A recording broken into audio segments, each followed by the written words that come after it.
Olá, esse é o nosso vídeo devocional diária de número 33. Hoje nós vamos ler Romanos capítulo 8, do 1 ao 4. Vamos à leitura. Agora, pois, já nenhuma condenação há para os que estão em Cristo Jesus, porque a lei do Espírito e da vida em Cristo Jesus te livrou da lei do pecado e da morte.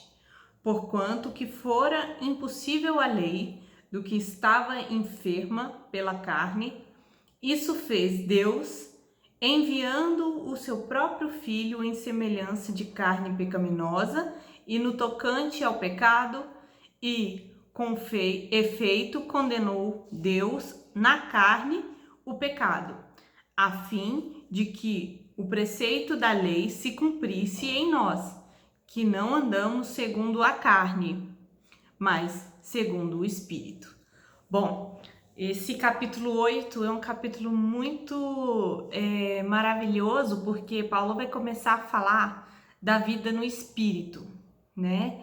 E aí ele inicia, né, esses versículos, conforme o último estudo que ele está falando ali, sobre aquele judeu que estava ali se convertendo, né? Uma pessoa que conhecendo a lei, percebeu que não poderia cumprir a lei. Então, graças a Deus por Cristo Jesus, né?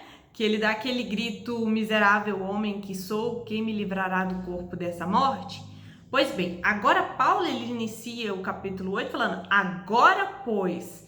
Então, já é um estado diferente dessa descrição que Paulo falou anteriormente, de alguém que conhecia a lei, né? Por isso nós estamos falando que seria um judeu no momento da sua conversão. Então, quando vem agora, nessa declaração, agora induz ao estado do crente. Agora ele está falando de crente, de alguém já convertido, né? Outrora, amando a lei e fazia o que odeia, né? Então, era esse judeu no momento de conversão. Agora, pois, e esse pois aponta para a causa, né? Agora, pois, antes, né? Desventurado o homem que sou, que me livrará do corpo dessa morte. Agora, pois, ele vai apresentar, portanto, o novo estado dessa pessoa, essa pessoa crente, essa pessoa já convertida, né? Já nenhuma condenação há para os que estão em Cristo Jesus. Então ele declara que agora nenhuma condenação há para quem está em Cristo Jesus, né? Então, o que nós podemos ver aqui? Essa declaração é para aqueles que estão em Cristo Jesus e ela não pode ser aplicada a todo mundo. São para aqueles, então é para uma determinada pessoa, né? Ou algumas pessoas. Então, quem seria, né? Quem seria esses? São aqueles que pela fé em Cristo Jesus foram justificados dos seus pecados.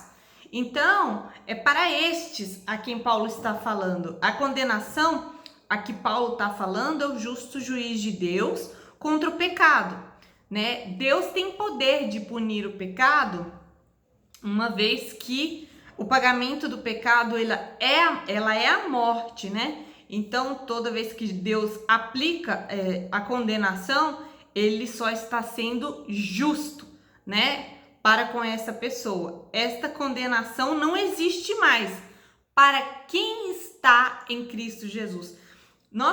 É importante pontuar aqui que não é para quem está fazendo ou fez algo, é para quem está. É um estado, né? Pois Deus não olha mais para o pecado, né? Para o pecador que merece ser condenado. Essa é a maior bênção que alguém pode ter nessa vida, poder deitar e deleitar na confiança de que a salvação, né, foi nos dada pelo Senhor. E não há modo de perder essa salvação, porque o que Cristo fez é perfeito, tá? Então, isso é o que está falando aqui no verso 1. Vamos para o verso 2. porque a lei do Espírito da vida em Cristo te livrou da lei, do pecado e da morte. Então aqui ele está apresentando uma lei que contrapõe o que nós lemos no capítulo 7, verso 25. No final fala assim: sou escravo da lei de Deus, mas segundo a carne, da lei do pecado. Então aqui ele começa falando, né? Porque a lei do Espírito da vida em Cristo Jesus te livrou da lei do pecado e da morte.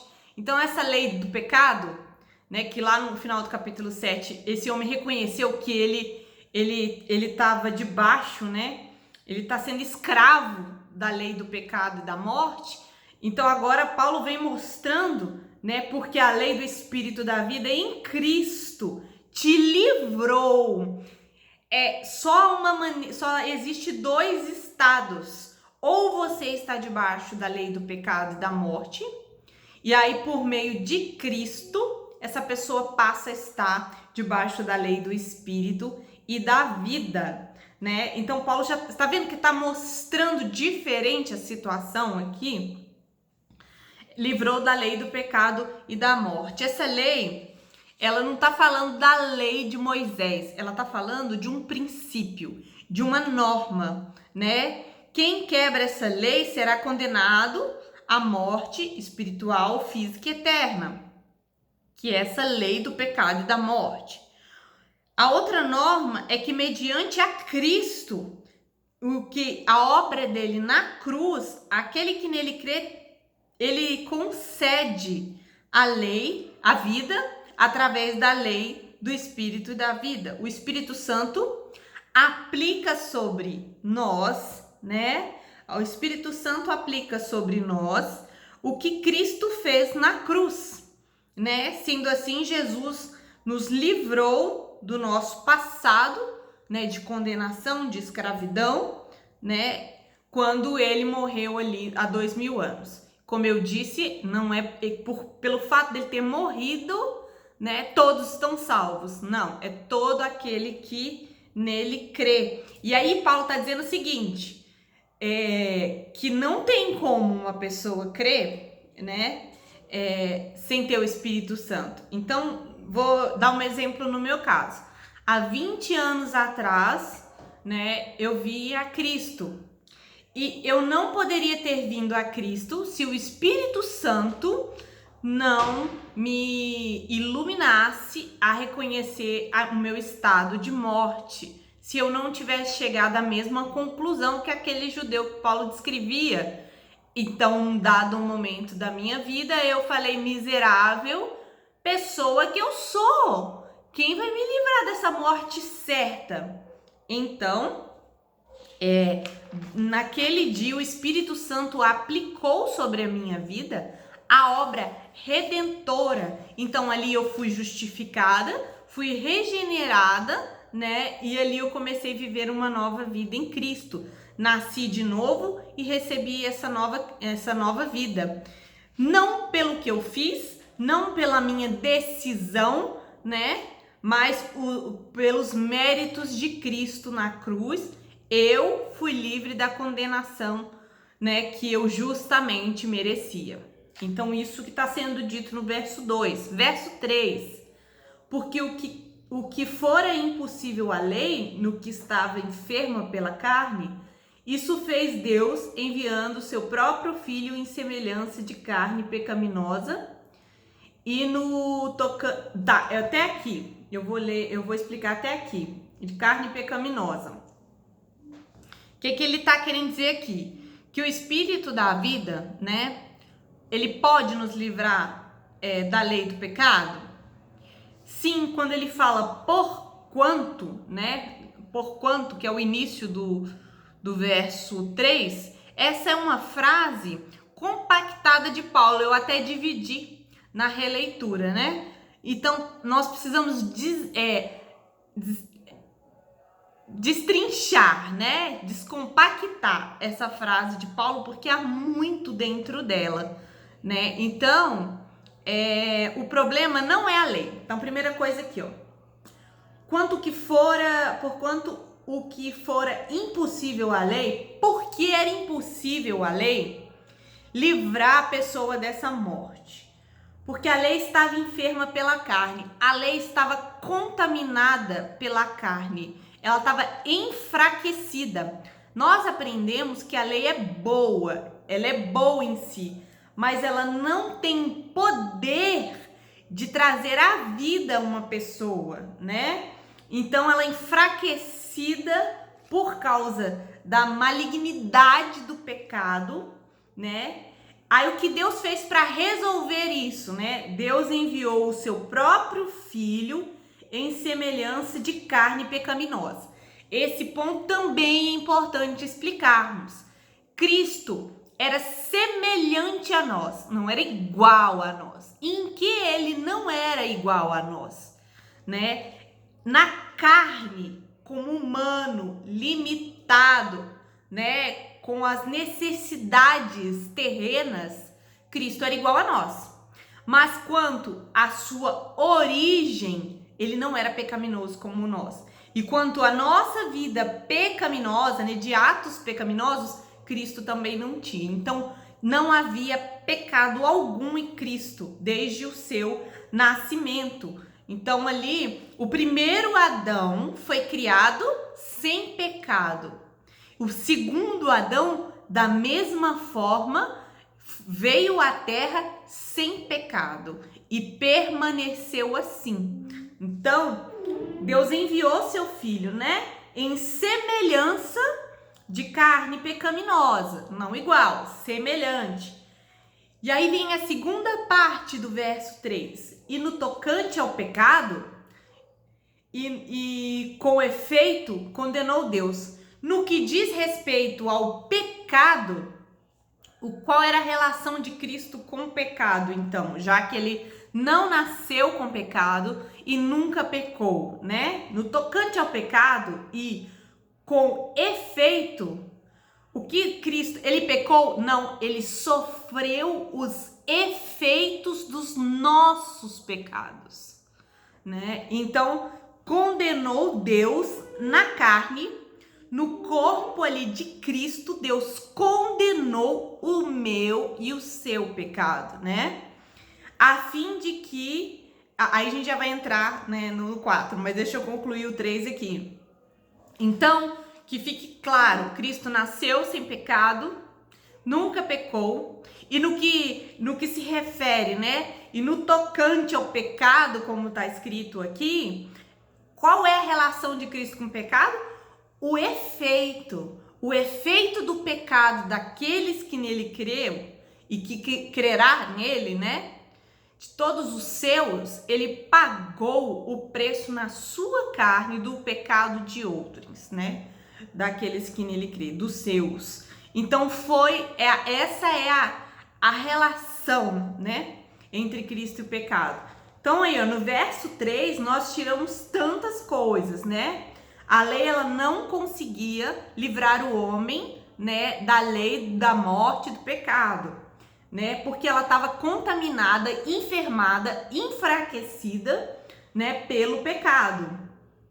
Que aqui fala pela carne, mas é o pecado. Isso fez Deus enviando o seu próprio filho. Então, uma vez que, né, e é importante nesse ponto aqui, concluindo o verso 3, que quando falo portanto, né, aliás, isso fez Deus enviando o próprio filho.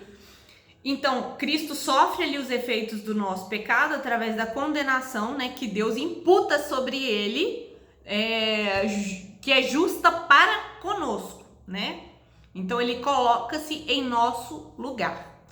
É que às vezes, falando dessa forma, pode passar a impressão de que as coisas foram acontecendo e aí Deus foi vendo como resolver isso. Não. Deus é soberano, ele é onisciente, ele é todo poderoso. Deus, ele determina as coisas desde a eternidade, ele já tem tudo planejado. Então, antes mesmo que Adão pecasse, Deus já tinha um plano da salvação. Ele não foi pego de surpresa. Adão não fez algo que Deus já não tivesse determinado.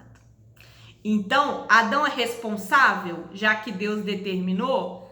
Sim, tanto é que foi expulso do jardim, separado da presença de Deus, e ali sofreu uma série de consequências, não só pessoalmente, como representante da humanidade. Mas Deus sempre teve à frente de tudo, controle de tudo, e nada nunca foi surpresa para Deus. Então, o plano de redenção já era algo que Deus tinha pronto antes da criação do mundo, né? E o verso 4 agora, né? Por que Deus fez isso com seu filho, né? A fim de que o preceito da lei se cumprisse em nós. Então, a fim de que fôssemos justificados, que aquilo que a lei exigisse, né, exigia ali, fosse satisfeito, a justiça fosse feita, o pecado fosse punido, né? Então a lei se cumprisse em nós. Cristo foi ali na cruz de maneira representativa, né? Que não andemos segundo a carne, que cumprisse a lei em nós, que não andamos, tá vendo que já tá classificando para quem, né? Por que Deus fez? Para que se cumprisse, né, em nós os preceitos da lei. Mas para quem que foi, né? Para em nós que não andamos segundo a carne, mas segundo o Espírito. Então, Deus fez isso? Fez para todos? Não. Deus fez isso, né, para todos aqueles que andam não segundo a carne, mas segundo o Espírito. Por que ele está falando isso? Diversas vezes eu citei aqui para todo aquele que crê no que Cristo fez. Mas Paulo está aprofundando. O que vai evidenciar se essa fé que você tem no que Cristo fez é verdadeira ou não? Uma pergunta importante, né? Dela vem a nossa certeza de salvação. Então, como saber, né? A verdade é que o não andar na carne é uma evidência de que você é um desses. Um desses de quê? Né? Você seja um desses que Deus transferiu a riqueza daquilo que Cristo fez na cruz para sua conta, para minha conta, que estava no vermelho, no qual nós tínhamos uma dívida impagável. E toda essa fortuna adquirida por Cristo foi transferida para nós, ou seja, pagando nossa dívida. E por que Deus iria querer um povo que cumpra os preceitos da lei? Porque assim nós estaremos prontos, né? Agora realmente podendo fazer aquilo que a lei exige, né? Porque lá na origem Cristo paga a nossa dívida e agora a gente pode buscar sim obedecer os mandamentos de Deus na segurança de que o próprio Cristo habita em nós para fazer cumprir, né, os preceitos da lei. Cumpre-se na nossa condenação como pessoas que já nascem condenadas e cumpre-se a cada dia vivendo esses preceitos da lei. E assim poderemos estar prontos para o último estágio da salvação, na qual o pecado não poderá mais entrar, né, nas nossas vidas, nos influenciar de alguma maneira, né? E isso será experimentado no novo céus e na nova terra. Então, esse ponto é o importante. Paulo, ele vai no próximo estudo falar isso com mais detalhes, mas a princípio o que devemos entender é que se nós andamos na carne, então nós não fomos esses pelo qual Cristo morreu de maneira substitutiva, mas se nós andamos no Espírito, sim. Então significa que nós somos regenerados pelo Senhor, né? Paulo fala com seus leitores lá na igreja de Roma, né, com essa convicção de que eles são convertidos, porque é uma igreja, né, que serve ao Senhor. E como aplicação, devemos guardar a certeza da salvação, aprender a nos perdoar quando pecarmos. Então a gente peca, a gente sabe que Deus irá nos perdoar, porque é o que a sua graça promete. A gente vai pedir perdão para Deus, aí a gente não consegue se perdoar, e quando mais você vê à frente, você está condenando todo mundo também, né? Geralmente quem condena as outras pessoas são pessoas que não aprenderam a se perdoar, e isso é diminuir a graça, porque o sangue de Cristo é suficiente para nos purificar de todo pecado, de toda maldade, de toda iniquidade. Então, você não tem por que ficar remoendo pecados confessados, arrependidos, os quais você sabe que foi livre pelo sangue de Jesus, né? Outra coisa é a santidade, né? Não há uma doutrina que nos incentive mais a buscar santidade, porque a gente não busca, né, uma vida de santidade para receber algo de Deus, como a salvação, né? A gente busca santidade porque já recebemos algo de Deus. Entenda nesse estudo, todas as ações aqui são atribuídas a Deus. Foi Deus quem fez primeiro, né? Você é pecador como eu, né? A gente lá, pecador, merece ser condenado, né? Que Deus tenha misericórdia. Na verdade, a gente continua sendo o que a gente merece. É a condenação, né? E aí a gente fala, Deus, tem perdão para mim? Será que o Senhor me aceita? Né? Às vezes a gente, por causa de como os apelos são feitos nas igrejas, a gente acha assim que a gente tem que dar uma chance para Deus. Na verdade, nós temos que pedir a Deus misericórdia, me aceite, me perdoa, me regenera, entra na minha vida, né? Porque do contrário, a gente nunca vai conseguir sair desse estado terrível de condenação, né? Mas graças a Deus por Cristo Jesus. Vamos agradecer ao Senhor? Deus, muito obrigada por esse estudo, muito obrigada, Senhor, porque agora, né, nós temos uma nova vida, vivemos no Espírito, debaixo da lei, né, do Espírito e da vida, não mais do pecado e da morte. Graças ao que o Teu Filho fez, justiça foi feita naquele que nos substitui na cruz, na condenação. E Deus, eu recebo na minha vida, Senhor, o que Cristo fez por mim, com muita gratidão. Que o meu coração seja moldado a cada dia para viver uma vida de santidade, para louvar e agradecer esse Deus tão bondoso que morreu no meu lugar. Em nome de Jesus. Amém.